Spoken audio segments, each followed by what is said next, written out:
امام غزالی رحمۃ اللہ علیہ نے اپنے بیٹے کو نصیحت کی کہ اے بیٹا، دنیا میں ایمان کے بعد اگر کوئی چیز ڈھونڈنا تو اچھا دوست ڈھونڈنا، کیونکہ اچھا دوست ایسے درخت کی مانند ہے جو سایہ بھی دے گا اور پھل بھی دے گا۔ آپ کے اخلاق کی قدر بھی لوگ اس وقت کریں گے جب آپ کے پاس دولت طاقت ہو۔ غریب کتنا ہی خوش اخلاق ہو، لوگ اس کے اخلاق کو اس کی مجبوری سمجھتے ہیں۔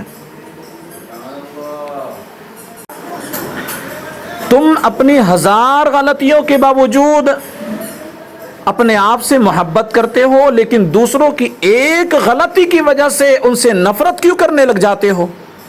یا تو خود غلطیاں کرنا چھوڑ دو یا دوسروں کو معاف کرنا سیکھ لو۔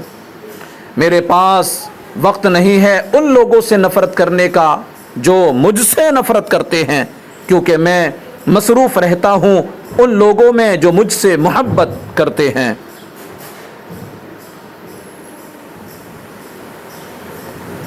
روئے زمین پر اکثریت میں ایسے لوگ ہیں جو دکھ، تکلیف، اذیت، فریب اور دھوکہ تو انسانوں کو دیتے ہیں اور معافی اللہ سے مانگتے ہیں۔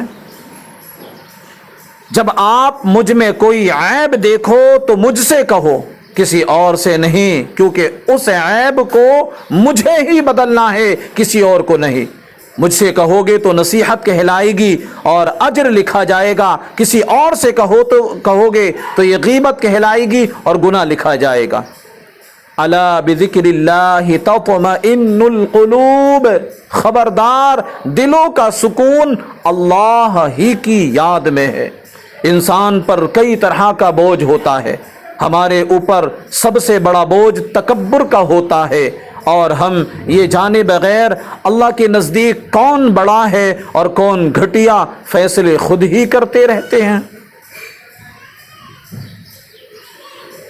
خوبصورت ہے وہ دل جو کسی کے درد کو سمجھے، وہ ہاتھ جو کسی کو مشکل وقت میں تھام لے۔ اے کائنات کے مالک، صبح ہوتے ہی میرے پیاروں کی دلی مرادیں، تمنائیں، خواہشیں، امیدیں پوری فرما۔ اے اللہ، ان کو عزت، صحت، محبت، دولت، شفقت، رحمت و کشادہ رزق عطا فرما۔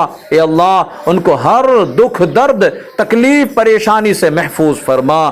آمین بجاہ النبی الامین صلی اللہ علیہ وسلم۔